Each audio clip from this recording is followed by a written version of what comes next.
નમસ્કાર, news focus સાથે હું અમિતા વાંઝા। સૌપ્રથમ મુખ્ય સમાચાર।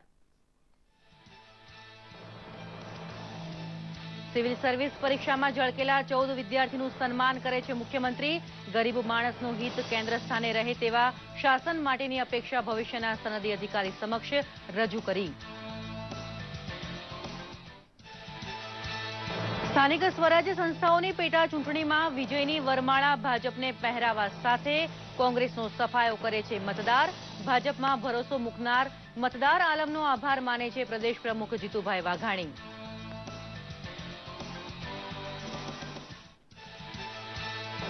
મોદી ફેસ્ટની ઉજવણી દબદબાભરી બનાવવા માટે અનેક જિલ્લામાં પહોંચ્યા ડિજિટલ પ્રચાર રથ।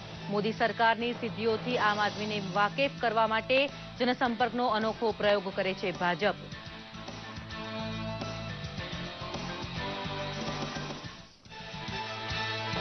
ભગવાન જગન્નાથજીની રથયાત્રા માટેની વિરાટ તૈયારીઓમાં ભક્ત સમુદાયનો સહકાર બને છે જનભાગીદારીનો ઉત્તમ દાખલો।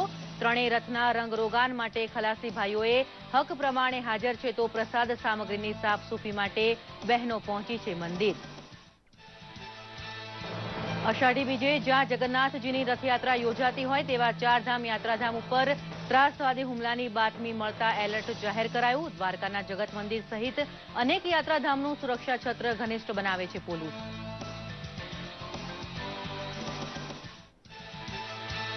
વસ્તુ અને સેવા કરની ટકાવારી અનેક આઇટમ ઉપર સ્પષ્ટ બનતા રાહતનો શ્વાસ લે છે વેપારી આલમ। રોજિંદા વપરાશની લગભગ તમામ વસ્તુ ઉપર ટેક્સ ઓછામાં ઓછો લાગે તેવું આયોજન કરે છે મોદી સરકાર।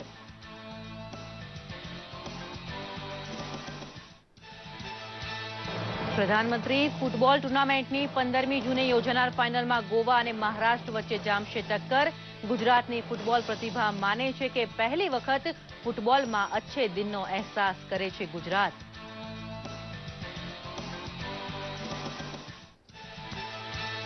અમેરિકામાં રાષ્ટ્રપતિ ડોનાલ્ડ ટ્રમ્પ તથા પ્રધાનમંત્રી મોદી વચ્ચે યોજાનાર પહેલી મુલાકાત ઉપર 26 જૂને નજર રાખશે દુનિયા।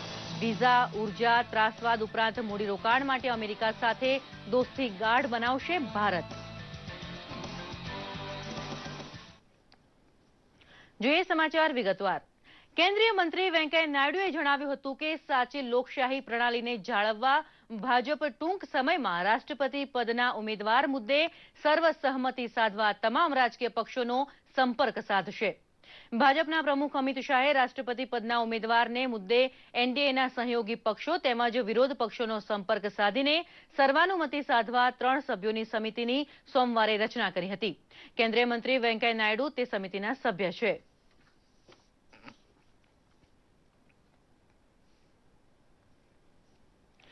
પ્રધાનમંત્રી નરેન્દ્ર મોદી આ મહિનાની 25મી તારીખે 2 દિવસીય અમેરિકાનો સત્તાવાર પ્રવાસ ખેડશે। પ્રધાનમંત્રી 26 જૂનના રોજ વોશિંગ્ટનમાં અમેરિકી પ્રમુખ ટ્રમ્પ સાથે વાતચીત કરશે। ઉલ્લેખનીય છે કે ટ્રમ્પે અમેરિકી પ્રમુખ પદ સંભાળ્યા પછી બંને નેતાઓ સાથેની આ પ્રથમ મુલાકાત છે। પ્રસ્તુત છે એક અહેવાલ।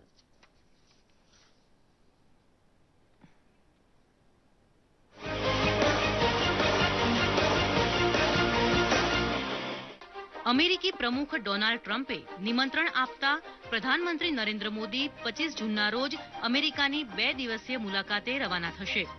અમેરિકા પ્રમુખ ટ્રમ્પ સાથેની પ્રધાનમંત્રી મોદીની આ પ્રથમ મુલાકાત રહેશે। 26 જૂનના રોજ બંને નેતા વોશિંગ્ટન ડીસીમાં ભારત અમેરિકી સંબંધોને વધુ બળવત્તર બનાવવા દ્વિપક્ષીય મંત્રણા કરશે। દ્વિપક્ષીય મંત્રણા દરમિયાન બંને દેશો વચ્ચેની વ્યૂહાત્મક ભાગીદારીને આગળ ધપાવવાના મુદ્દે ચર્ચા થવાની સંભાવના છે। ટ્રમ્પે પ્રમુખ પદ સંભાળ્યા પછી પ્રધાનમંત્રી મોદીની આ પ્રથમ અમેરિકી મુલાકાત છે। જો કે બંને નેતાઓ વચ્ચે ફોન પર 3 વાર વાતચીત થઈ ચૂકી છે। Economic growth and reforms, fighting terrorism, expanding our cooperation as major defense partners. U.S.-India trade has grown 6-fold since 2000, from $19 billion to $115 billion in 2016, and the Indian economy is growing at over 7%. U.S. energy and technologies, including natural gas, are helping to build Prime Minister Modi's vision for a new India and creating thousands of U.S. jobs in the process. America તાજેતરમાં જ વૈશ્વિક જળવાયુ સંધિમાંથી ખસી ગયા પછી બંને નેતાઓ વચ્ચે યોજાનારી બેઠકને મહત્વની માનવામાં આવે છે। H-1B વિઝાના કડક કાયદાઓ પછી બંને દેશના ટોચના નેતા મળવાના હોવાથી પૂરા દેશની નજર આ મુલાકાત પર ટકેલી છે. H-1B વિઝાને મુદ્દે ભારત પહેલેથી જ ચિંતા વ્યક્ત કરી ચૂક્યું છે. પ્રધાનમંત્રીની અમેરિકા મુલાકાત દરમિયાન સંરક્ષણ સહયોગ, આતંકવાદ અને NSGમાં ભારતના સભ્યપદ સહિતના મુદ્દે પણ ચર્ચા થઈ શકે છે. ઉલ્લેખનીય છે કે પૂર્વ અમેરિકી પ્રમુખ બરાક ઓબામા સાથે પ્રધાનમંત્રી મોદીની 8 વાર મુલાકાત થઈ હતી. બંને દેશો વચ્ચે સંબંધો વિકસ્યા હોવાથી ભારતના ઇતિહાસમાં પહેલી જ વાર અમેરિકી પ્રમુખ બરાક ઓબામા વર્ષ 2015ની પ્રજાસત્તાક દિન પર્વ ઉજવણીમાં મુખ્ય અતિથિના રૂપમાં ભાગ લેવા દિલ્હી આવ્યા હતા. દૂરદર્શન સમાચાર, અમદાવાદ. મુખ્યમંત્રી વિજયભાઈ રૂપાણી સરદાર પટેલ લોક પ્રશાસન સંસ્થા સ્પીપામાં તાલીમ મેળવીને વર્ષ 2016-17માં લેવાયેલી સિવિલ સર્વિસ પરીક્ષાની ફાઇનલમાં ઉત્તીર્ણ થયેલા 14 યુવાન ઉમેદવારોને આજે મુખ્યમંત્રી કાર્યાલયમાં મળ્યા હતા. યુપીએસસીમાં ઉત્તીર્ણ થયેલા આ 14 ઉમેદવારોએ મુખ્યમંત્રીની સૌજન્ય મુલાકાત લેતા પ્રોત્સાહક સહાય રકમના ચેક પણ એનાયત થયા હતા. સફળ યુવકને ₹51,000 અને યુવતીને ₹61,000ના ચેક તેમજ પ્રમાણપત્ર એનાયત થયા હતા. વર્ષ 2016-17માં સ્પીપામાં 176 ઉમેદવારોએ તાલીમ મેળવી હતી. તે પૈકી 32 ઉમેદવાર ઇન્ટરવ્યૂ માટે ક્વોલિફાય થયા પછી અંતિમ પરીક્ષામાં ગુજરાતના 14 ઉમેદવારોની પસંદગી થઈ હતી.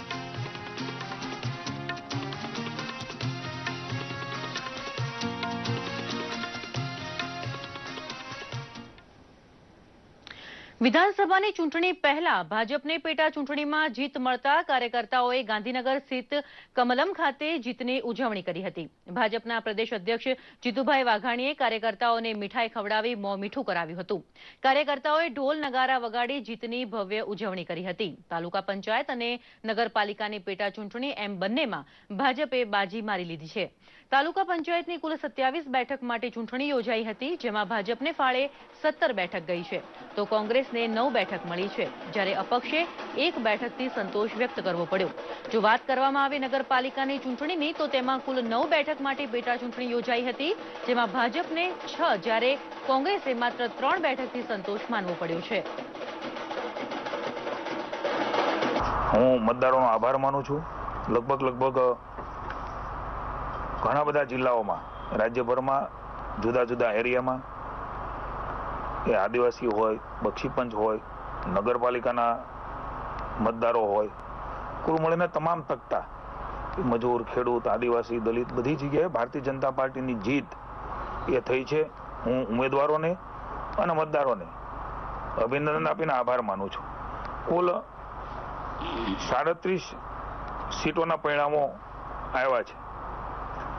એમાં એકનું રિકાઉન્ટિંગ થયું છે, એટલે 36 પરિણામો જે ઘોષિત થયા છે એમાંથી 23 એ ભારતીય જનતા પાર્ટી જીતી છે. માત્ર 12 સીટ એ કોંગ્રેસના ફાળે ગઈ છે. આણંદ સંસદીય મત વિસ્તારમાં ભ્રમણ માટે પહોંચેલા મોદી ફેસ્ટ પ્રચાર રથનું સ્વાગત સાંસદ દિલીપભાઈ પટેલે કરી તેના રોકાણ માટેના તમામ સ્થળ દીઠ ભાજપ કાર્યકરોને સાથે રહેવા આગ્રહ કર્યો હતો. આણંદમાં 2 દિવસના રોકાણ દરમિયાન મોદી ફેસ્ટ પ્રચાર રથ દ્વારા મોદી સરકારની તમામ યોજનાઓની માહિતીથી લોકોને વાકેફ કરાશે. પ્રચાર રથમાં ડિજિટલ ડિસ્પ્લે સાથેના ઉપકરણ રખાયા છે તથા નરેન્દ્ર મોદી એપ પણ ડાઉનલોડ કરવાનો આગ્રહ જનતાને કરાય છે. મોદી ફેસ્ટ પ્રચાર રથનો લાભ લેવા માટે નાગરિકોને પ્રોત્સાહિત કરવા ઇનામ આપતી સ્પર્ધા પણ યોજાનાર છે. હાલાર પંથકના ગામડે ગામડે મોદી સરકારે હાંસલ કરેલી સિદ્ધિઓની વાત પહોંચાડવા માટે ખાસ ડિજિટલ પ્રચાર રથની વ્યવસ્થા કરાઈ છે. મોદી ફેસ્ટ હેઠળ તૈયાર થયેલા આ રથને પ્રસ્થાન કરાવતા સાંસદ પૂનમબેન માડમે કહ્યું હતું કે આઝાદી પછી આટલી લોકપ્રિય સરકાર પહેલી વખત કેન્દ્રમાં આવી હોવાથી દુનિયામાં તેની સફળતા પ્રશંસા પામી છે. દલિત, પીડિત, વંચિત તથા શોષિતના ઉત્થાન માટે મોદી સરકારે આદરેલી જહેમતને જનતા ખૂબ બિરદાવે છે, તેમ પૂનમબેન માડમે ઉમેર્યું હતું. મોદી ફેસ્ટ પ્રચાર રથના ભ્રમણમાં લીડ બેંકના અધિકારી પણ સાથે રહી જનતાનું માર્ગદર્શન કરવાના છે.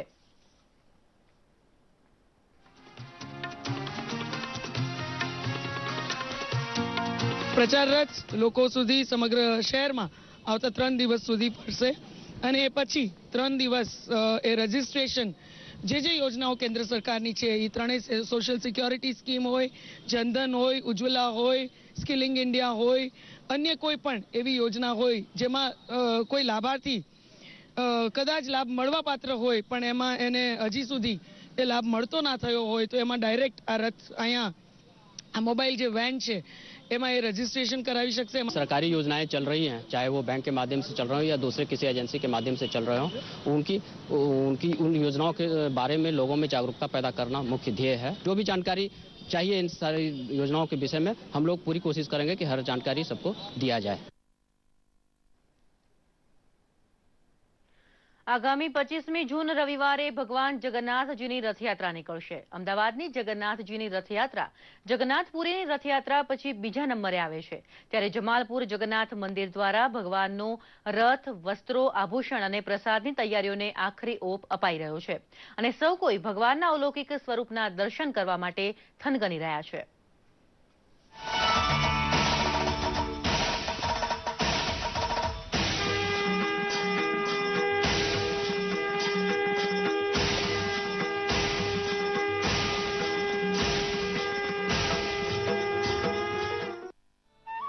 અષાઢી બીજ એટલે કે 25 જૂનના રોજ અમદાવાદના રાજમાર્ગો પર ભગવાન જગન્નાથજીની 140મી રથયાત્રા શહેરની પરિક્રમાએ નીકળવાની છે, ત્યારે રથયાત્રાને હવે ગણતરીના જ દિવસો બાકી રહ્યા હોવાથી મંદિર સંસ્થાન તૈયારીમાં લાગી ગયું છે।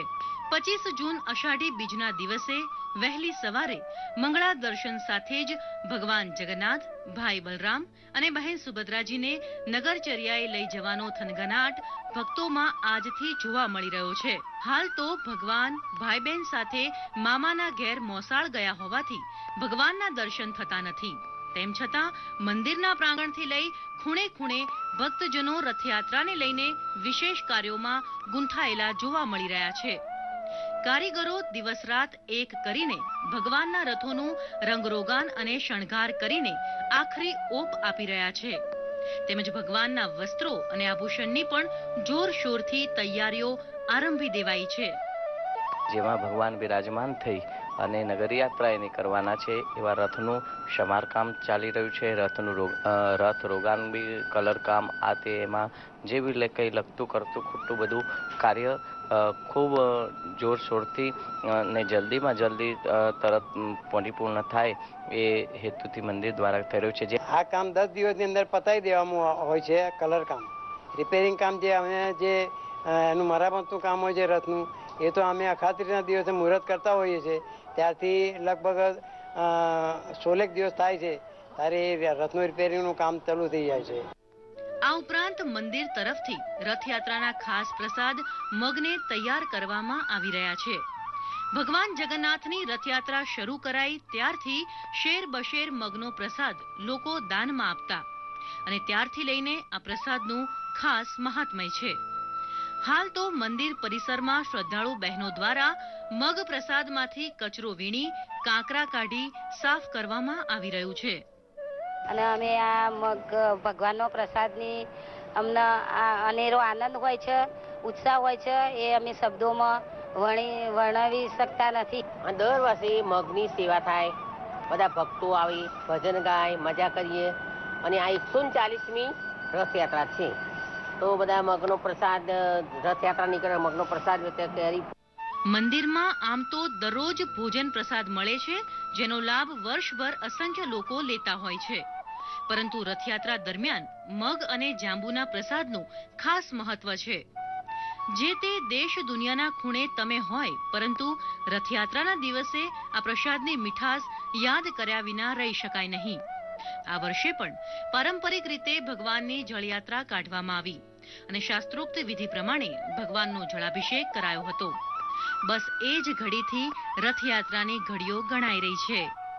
ભગવાન જગન્નાથજીની 140મી રથયાત્રાને ભવ્ય બનાવવા માટે હાલ મંદિર તરફથી તમામ પ્રકારની તૈયારીઓ ચાલી રહી છે, તો સાથે જ શ્રદ્ધાળુઓ પણ તન મન ધનથી પોતાની સેવા મંદિરમાં આપી રહ્યા છે। જતીન ભટ્ટ, દૂરદર્શન સમાચાર, અમદાવાદ। કેન્દ્ર સરકારના ગુપ્તચર તંત્ર તરફથી મળેલા એલર્ટને પગલે દ્વારકાના જગત મંદિરનું સલામતી છત્ર વધુ ઘનિષ્ઠ બનાવવામાં આવ્યું છે અને સ્થાનિક પોલીસ દ્વારા બહારથી આવતા લોકોના માલ સામાન તથા ઓળખપત્રની ચકાસણી શરૂ કરી દેવામાં આવી છે. દેશમાં 4 મહત્વના યાત્રાધામ ઉપર ત્રાસવાદી હુમલો થવાની જાસૂસી બાતમીને આધારે ગુજરાતને પણ હાઈ એલર્ટ અપાયું હોવાથી પોલીસ તંત્ર સાબદું બન્યું છે. શંકાસ્પદ હિલચાલ ક્યાંય જણાય તો પોલીસ સુધી વાત પહોંચાડવા દરિયાખેડૂને પણ કહેવાયું છે.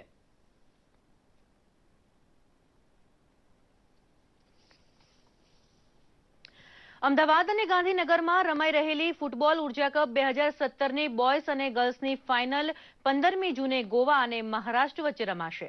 ગઈકાલે રમાયેલ સેમીફાઇનલમાં બોયઝ કેટેગરીમાં ગોવાએ આંદામાનને જ્યારે મહારાષ્ટ્રે ગુજરાતને માત આપી હતી. એ જ રીતે ગર્લ્સ સેમીફાઇનલમાં પણ મહારાષ્ટ્રે ગુજરાતને જ્યારે ગોવાએ આંદામાનને હરાવી ફાઇનલમાં સ્થાન નિશ્ચિત કર્યું હતું.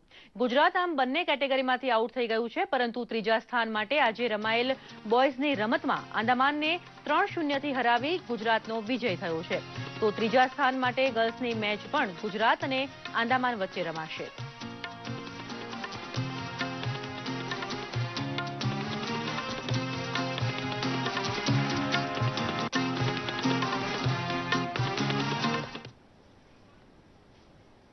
આપ જોઈ રહ્યા છો ન્યૂઝ ફોકસ.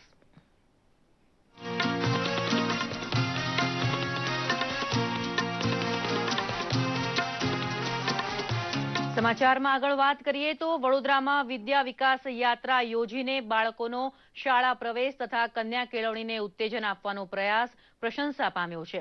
નગર પ્રાથમિક શિક્ષણ સમિતિ આયોજિત આ અનોખી યાત્રાને મંગળ પ્રસ્થાન કરાવતા શિક્ષણ મંત્રી ભૂપેન્દ્રસિંહ ચુડાસમાએ કહ્યું હતું કે ગરીબી દૂર કરવાનો દૂરોગામી ઉપાય શિક્ષણ હોવાથી તત્કાલીન મુખ્યમંત્રી નરેન્દ્ર મોદીએ શરૂ કરેલી આ ઝુંબેશ પરિવર્તનનું નિમિત્ત બની છે. વડોદરા મહાનગરપાલિકા વિસ્તારમાં વસવાટ કરતા તમામ પરિવારોમાંથી એક બાળક પણ શાળાથી વંચિત રહે નહીં તે કામ વિદ્યા વિકાસ યાત્રા સંભાળશે. સાંસદ રંજનબેન ભટ્ટની જહેમતથી વિદ્યા વિકાસ યાત્રા શરૂ થઈ છે.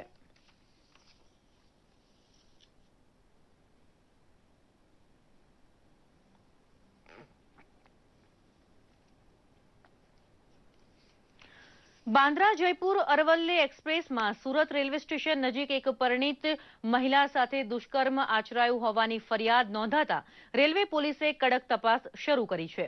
9 જૂનના રોજ મુંબઈથી જયપુર જવા નીકળેલી મહિલા પ્રવાસી પાસે કન્ફર્મ ટિકિટ ન હોવાથી રિઝર્વેશન અપાવી દેવાની લાલચમાં આ નિંદનીય કામ પેન્ટ્રી કારમાં થયું હોવાનું નોંધાયું છે. જયપુર પહોંચી ફરિયાદ નોંધાવવાની હિંમત દાખવનાર પીડિતાનો પેન્ટ્રી કારમાં વિનયભંગ કરનાર આરોપી ઓળખાઈ જતા જબ્બે કરવાની તજવીજ પોલીસે હાથ ધરી છે.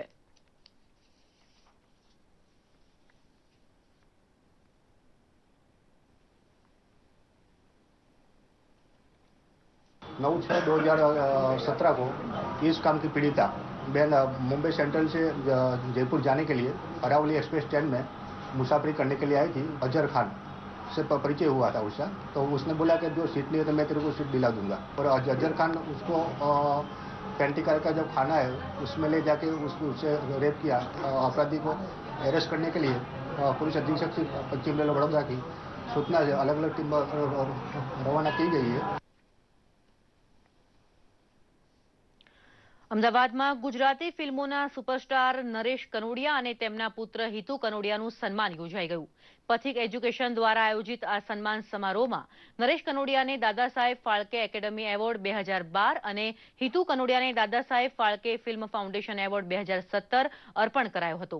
પોતાના સન્માન બદલ ગુજરાત સહિત વિશ્વભરમાં રહેતા ગુજરાતી સંસ્કૃતિના ચાહકોનો આભાર વ્યક્ત કર્યો હતો. તેમણે જણાવ્યું હતું કે દરેક ક્ષેત્રમાં સંઘર્ષ કરવાથી જ સિદ્ધિ મળે છે. સમારંભમાં સંસ્થાના જયંતિ ફકીર, વિજય ચાવડા અને રસિકરાજ બારોટ જેવા અગ્રણીઓએ ખાસ ઉપસ્થિતિ રહીને બેલડીને બિરદાવી હતી.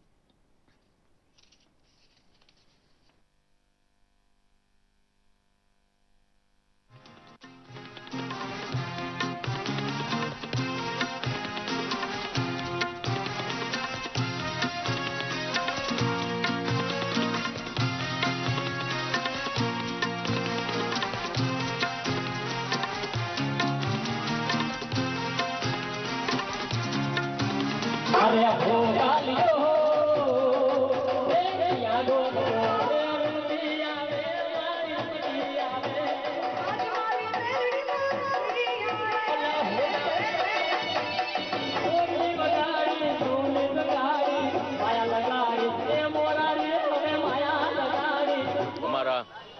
મિત્રો, ચાહકો સૌએ મળીને સન્માનનો કાર્યક્રમ રાખ્યો.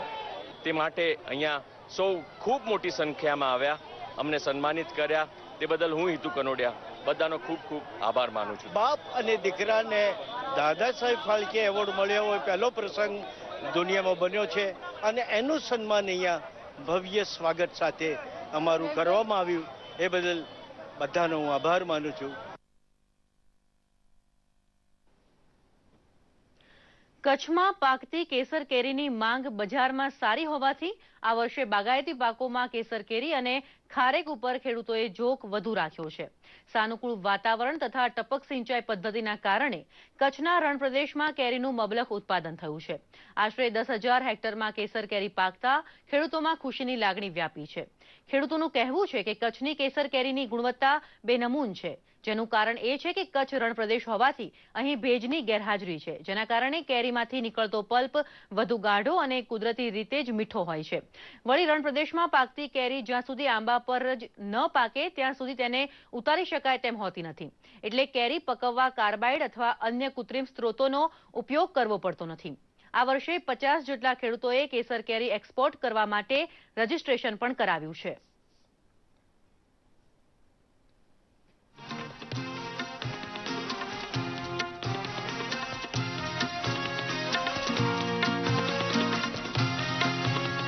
ચોક્કસ કે કચ્છની કેરીની જેમ મેં વાત કરી અગાઉ કે કચ્છની કેરીની હિન્દુસ્તાનના તો દરેક રાજ્યમાં એની ડિમાન્ડ છે, પણ જ્યાં જ્યાં વિદેશમાં એ કેરીનું એક્સપોર્ટ થયું છે, અમે છેલ્લા 3 વર્ષથી કેનેડા, ઓસ્ટ્રેલિયા, દુબઈ અમે પોતે એક્સપોર્ટ કરીએ છીએ. અને જે દેશોમાં કચ્છની કેરી જાય છે એની જેમ આપણા દેશના અન્ય રાજ્યોમાં એની રાહ જોવાય છે, એમ જ્યાં કે કેરી બીજા દેશોમાં જાય છે તો ત્યાં પણ કચ્છની કેસર કેરીની રાહ જોવાય છે. આ વર્ષે હતું કે ફાલ આગળ પાછળ આવ્યો હતો, તેમ છતાં ખેડૂતોને ખૂબ જ સરસ ઉત્પાદન મળેલું છે અને વરસાદની અસરને લીધે પણ આ વખતે નુકસાન એટલું બધું નથી. હા, આ વખતે એમાં પણ ખેડૂતો વધ્યા છે. અમે એમાં જ્યારે એપીડાનું આપણે રજીસ્ટ્રેશન કરાવીએ છીએ, આ વખતે 50 ખેડૂતોએ એક્સપોર્ટ કરવા માટે એપીડામાં રજીસ્ટ્રેશન કરાવેલું છે, જે વર્ષે વર્ષે વધતા જાય છે અને એમને ખૂબ જ સારો ભાવ મળે છે. અને હવે જોઈએ દેશના કેટલાક મહત્વના સમાચારો સંક્ષિપ્તમાં.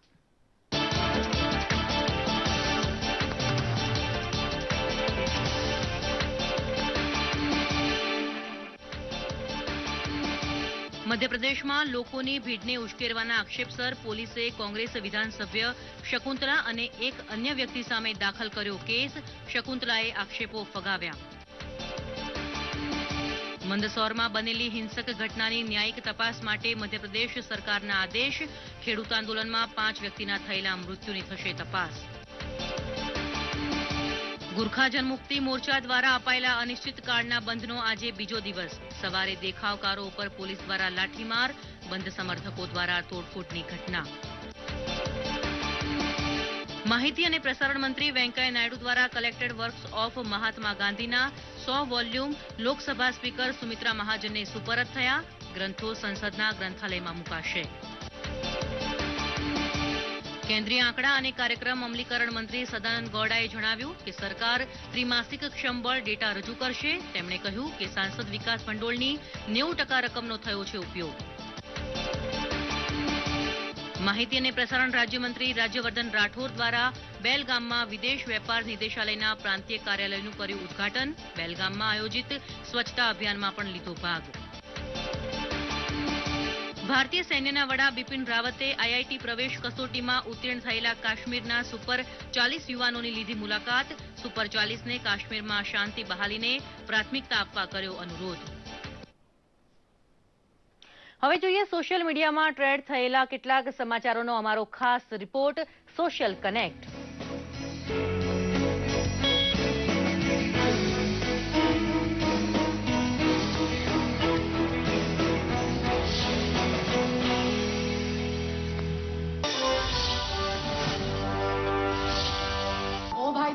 सीधे बात करो यहाँ. बदतमीज कह दो मैडम.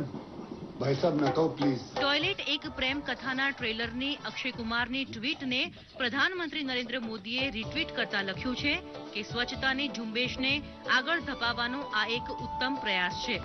125 કરોડ ભારતીયોએ સાથે મળી દેશને સ્વચ્છ રાખવા પ્રયાસ કરવો જ રહ્યો. રેલવે મંત્રાલયે મુંબઈ અમદાવાદ બુલેટ ટ્રેનની સુવિધાઓની માહિતી આપતો એક આર્ટિકલ શેર કરતા જણાવ્યું છે કે આ બુલેટ ટ્રેનમાં નવી ટોયલેટ સિસ્ટમ મુજબ પુરુષો અને મહિલાઓ માટે અલગ અલગ વોશરૂમ હશે. ઉપરાંત બીમાર મુસાફરો અને સ્તનપાન કરાવતી માતાઓ માટે અલગ કમ્પાર્ટમેન્ટની સુવિધા આ ટ્રેનમાં જોવા મળશે. નાના બાળકોના ઉછેરમાં શરૂઆતના 1000 દિવસો ખૂબ મહત્વના હોય છે. બાળ ઉછેરના આ દિવસોની પ્રેરણાદાયી તસવીરો અર્લી મોમેન્ટ મેટર સાથે સોશિયલ મીડિયામાં શેર કરી લોકોને બાળ ઉછેરની આ પ્રક્રિયામાં સામેલ કરવા માટે પ્રોત્સાહિત કરે છે યુનિસેફ. આ ઝુંબેશ અંતર્ગત ક્રિકેટર સુરેશ રૈનાએ પોતાની દીકરી સાથેની આ તસવીર શેર કરી છે, તો દક્ષિણ એશિયાના યુનિસેફ એમ્બેસેડર આમિર ખાને દીકરા આઝાદ સાથેનો આ વિડીયો શેર કર્યો છે. ગીતામાં શ્રી કૃષ્ણએ કહ્યું છે કે યોગ કર્મસુ કૌશલમ. વિષ્ણુ પુરાણમાં કહ્યું છે કે યોગ એટલે જીવાત્મા અને પરમાત્માનું પૂર્ણ રૂપથી મિલન. બૌદ્ધ ધર્મમાં કહ્યું છે કે યોગ એટલે કુશળ ચિત્તની એકાગ્રતા. ઋષિ મુનિઓએ વર્ષોથી યોગને અપનાવ્યા છે. પ્રધાનમંત્રી નરેન્દ્રભાઈ મોદીના પ્રયત્નોથી યોગને આંતરરાષ્ટ્રીય ઓળખ મળી છે. તો ચાલો આપણે પણ યોગ દિવસમાં ભાગીદાર બનીએ. 21 જૂને અમદાવાદમાં યોજાનારા વિશ્વ યોગ દિવસને લઈને મુખ્યમંત્રી વિજય રૂપાણીએ ખાસ વિડીયો તેમના ટ્વિટર હેન્ડલ ઉપર શેર કર્યો છે. વિડીયોમાં યોગના અલગ અલગ દ્રષ્ટાંત આપવામાં આવ્યા છે અને યોગનું મહત્વ પણ સમજાવાયું છે. મુખ્યમંત્રીએ પણ યોગ શિબિરમાં જોડાવા માટે અપીલ કરી છે. સોશિયલ મીડિયા ડેસ્કથી અંકિત ચૌહાણનો રિપોર્ટ, દૂરદર્શન સમાચાર, અમદાવાદ.